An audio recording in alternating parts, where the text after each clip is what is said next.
This is the story of two crimes committed in different states, 500 miles apart. In each case, a woman was assaulted late at night.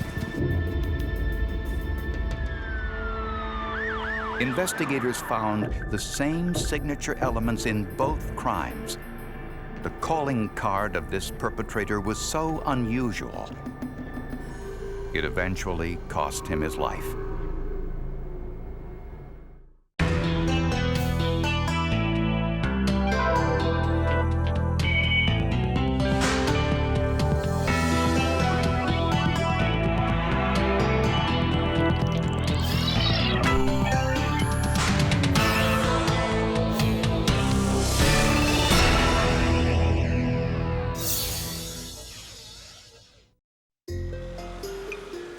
Perth Amboy, New Jersey, about an hour's drive from the hustle and bustle of New York City.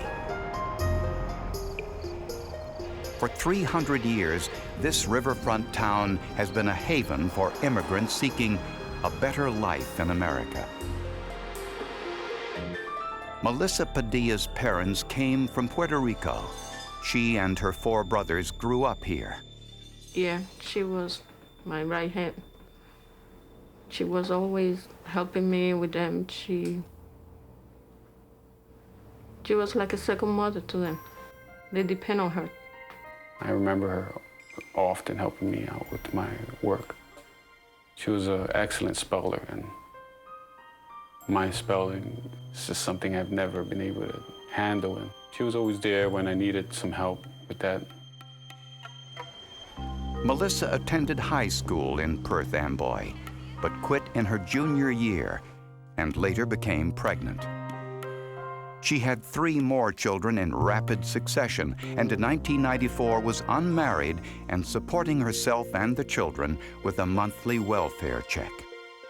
She didn't have any technical skills or something that would demand a high-paying job, so she would have to suit for minimum wage, and there was no way that she was going to make it with that.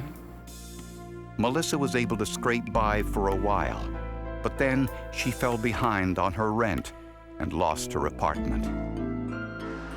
Melissa and her children then moved into the Gem Motel, one of several cheap motels located along Route 1, a Maine north-south artery in Avenel, New Jersey. On the night of August 11, 1994, Melissa left the children with her boyfriend and walked to a nearby convenience store for some groceries.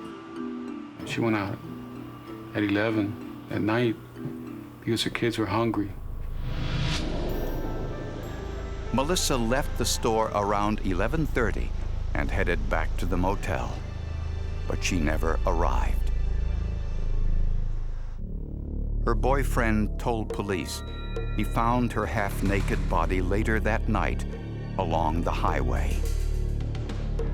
Melissa's mother got the word shortly after the body was discovered.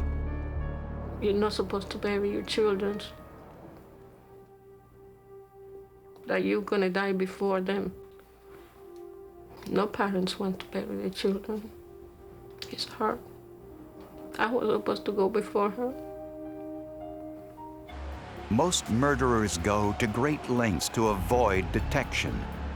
Melissa's killer didn't seem to care, committing his crime along a busy highway where he could have been easily seen. It was this brazenness that would eventually be his downfall. When Melissa Padilla left her hotel room to buy food for her young children, her route took her along a well-traveled highway to a nearby convenience store. Melissa never returned. Her boyfriend told police he found her body in a sewer pipe near the highway. She was naked from the waist down. The autopsy revealed that she died as a result of the manual asphyxiation and assault. There were several grocery items near the body, as well as Melissa's blood-spattered shorts found about half a block away, with the pocket turned out. But the most telling evidence came from Melissa's body itself. Her eyes were battered indicating that she had received punches from someone who was strong and who subdued her in that way. The fact that she was naked and that her genital area was mutilated obviously indicated that there was a sexual assault. Scrapings from under her fingernails revealed DNA that authorities hoped would bring a conviction if they could only find a suspect.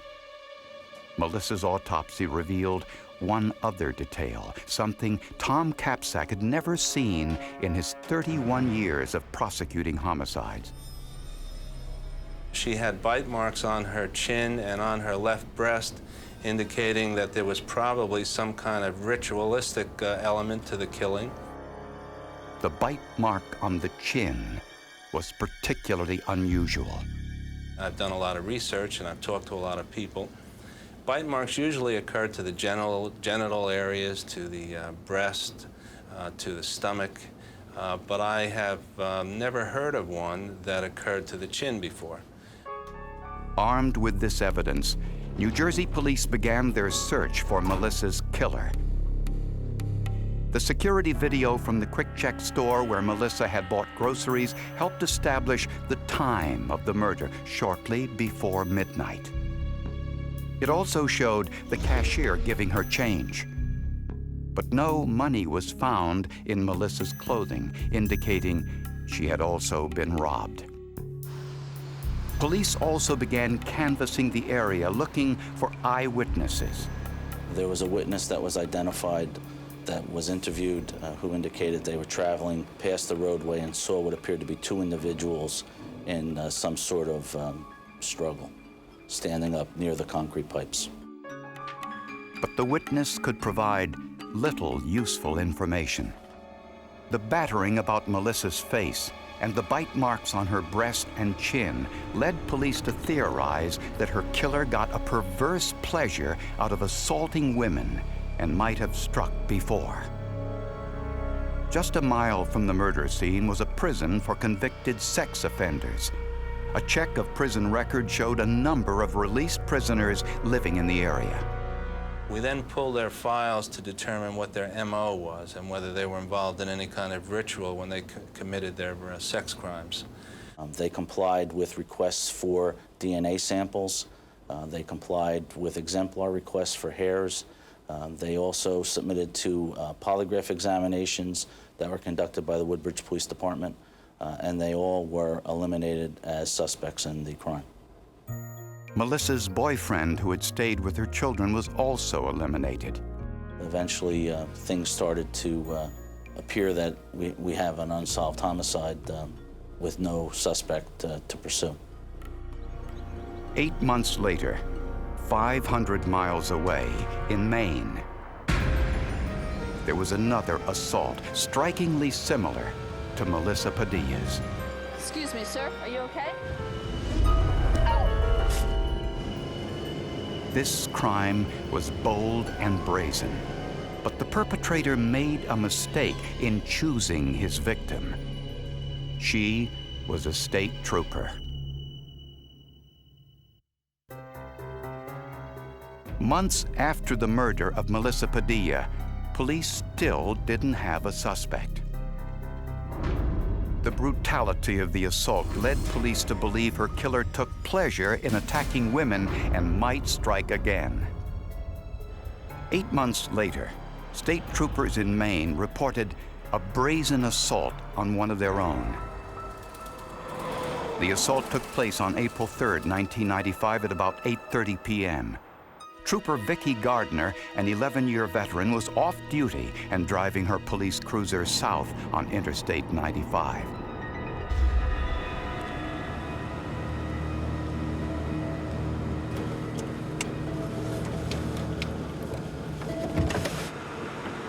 She came across a vehicle facing the wrong way on the interstate, and she stopped to investigate. Excuse me, sir. Are you okay? Gardner discovered that the driver, Steven Fortin, had been drinking. Would you please get out of the car?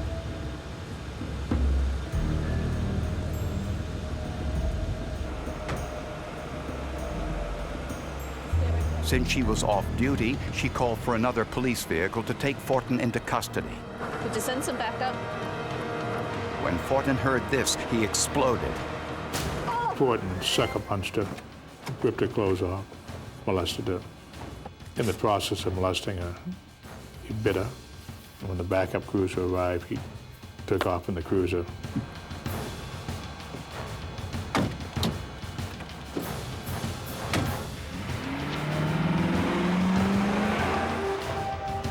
Vicky Gardner was unconscious, still in the vehicle. When she regained consciousness, she opened the passenger door and tried to jump out. He was sort of trying to reach out and grab a hold of her and pull her back in, and she swung herself away from him and got away from him.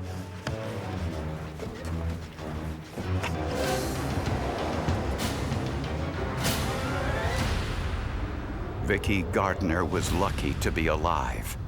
I've never seen a woman attacked that way, damaged that badly, who lived to talk about it.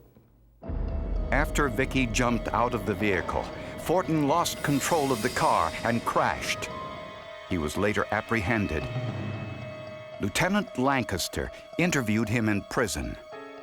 He took no responsibility. It was while we spoke, though we spoke of the incident, it was always somebody else's fault. I knew that I was dealing with someone that was evil. Vicky had scrapes and bruises over her entire body, and her face was severely battered. Fortin had not only punched and assaulted her, he had also left a bizarre calling card. 2 bite marks, one on the outer area of her left breast, the other on her chin. Who attacks a trooper and sexually molests her in her own cruiser? You just know from the facts of this case and the assault and the way in which the assault took place and every aspect about it, you knew that you were dealing with someone who had done something like this before. In fact, a check of police records in Fortin's home state of New Jersey revealed that he had a history of violence. Fortin's name was well known to Prosecutor Capsack. He had sent him to prison for 7 years on a manslaughter charge. Fortin got out after only 2.5 years. He had stabbed his brother in the throat in 1983 in the township of Carteret, and was pled guilty to that. When the New Jersey State Police heard the news of Steve Fortin's assault in Maine, they naturally wanted to find out if Fortin was in New Jersey on the night Melissa Padilla was killed. An interview with Fortin's former girlfriend provided the answer. And she told us that in August of 1994, Steven Fortin did in fact live in Avenel, New Jersey. In fact, he lived in an apartment with her. And on the very night in question, he assaulted her in the parking lot of a restaurant, and she called the police, and he ran. That restaurant, Bud's Hut, was a short walk from the Gem Motel where Melissa was living. The police report listed the time of the assault on Dawn Archer as 10:30 p.m., an hour before Melissa was murdered. At last, authorities had a suspect. Melissa's brother got the word a day after his birthday. I didn't consider it a birthday gift, but I was glad that they did find him. And I was praying that they would find him before he could ever do that to someone else. They found him, but now they had to prove him guilty. Prosecutors hoped the DNA evidence taken from under Melissa's fingernails would incriminate Fortin, but it didn't. When it was compared to Steven Fortin from Maine's evidence that we obtained from them, the DNA lab could not include him or exclude him as a source. With the DNA results inconclusive, the bite marks on the 2 victims seemed to be prosecutors' best chance of linking Fortin to Melissa Padilla's murder. A plaster impression was therefore made on Fortin's teeth. The impression, along with photographs of the bite marks, were sent to Dr. Lowell Levine. a respected forensic odontologist who worked for the New York State Police. These are Mr. Fortin's teeth, or actually models of them. And they're made the same way as the orthodontist would take models or the dentist takes models to do prosthetic devices. If you take a look at the upper teeth, he's got a space between his two middle front ones. And the one on the right is bigger than the one on the left because it's a cap. And in fact, the biting surface is slightly wider also from front to back. If you look at the models of the lower teeth, they're very, very straight across the bottom of them. He's got almost no wear on the incisal edges, so they leave linear markings rather than rectangles, and they're very, very straight across, and he's got the slightly pointed canines, so he doesn't have a whole lot of wear. Levine compared Fortin's teeth to the bite marks on Vicky Gardner and Melissa Padilla. He found them to be a match. Leaving nothing to chance, prosecutors also brought in Roy Hazelwood, a former FBI profiler and an expert on criminal behavior. He was interested in my studying the crimes to determine whether or not I could do a linkage analysis in the two crimes. A linkage analysis is an in-depth study of two or more crimes with the idea of attempting to determine whether or not they were committed by the same person. Hazelwood concluded that the same man had indeed committed both crimes. The trial of Steven Fortin began on October 31st, 2000. A trial with no eyewitnesses, circumstantial evidence, and inconclusive DNA findings. The prosecutor's case rested almost entirely on the opinions of two forensic experts. The murder of Melissa Padilla and the assault of a Maine state trooper were so strikingly similar that this became a critical part of the prosecution's case.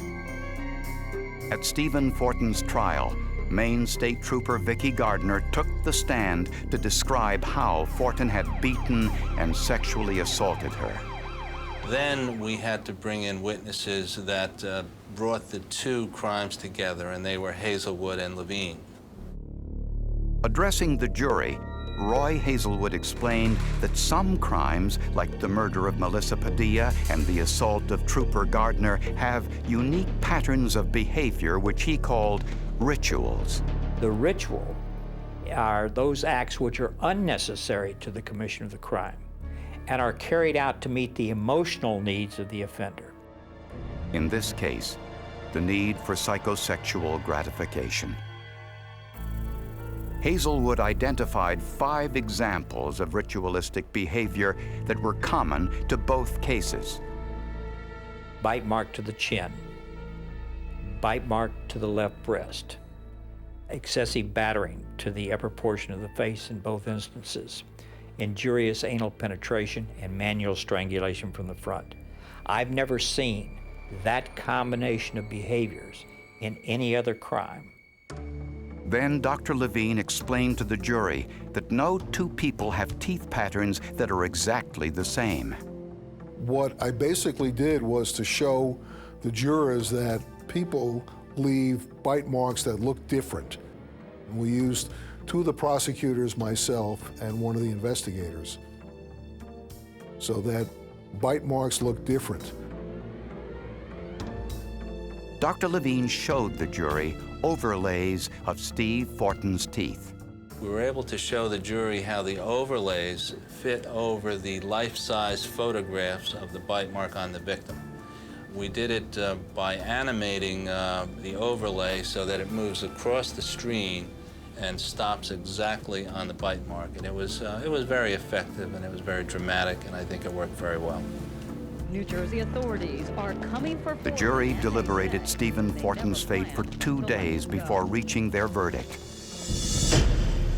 Guilty. In the penalty phase, prosecutors asked for the death sentence and concluded by explaining to the jury why Fortin had bitten his victims on the chin. What we finally decided regarding the bite mark to the chin was that Steven Fortin was biting the victim on the chin while he was looking in her eyes and mutilating her genitals, and that he was getting a perverse pleasure out of that. On February 26, 2001, Fortin was sentenced to die by lethal injection. It was justice, but I didn't feel like a vengeance, that justice should have been served, you know.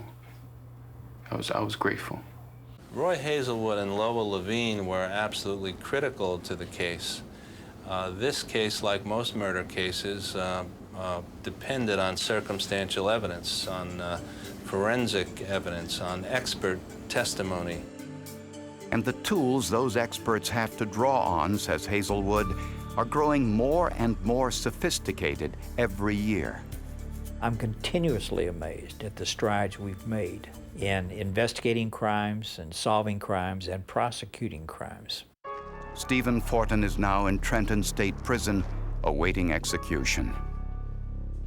Melissa Padilla's sons are living with their father. Her daughters are being raised by Melissa's mom. She was a good mother, good sister, good friend. She was a wonderful daughter. She was a good person. Had a big heart.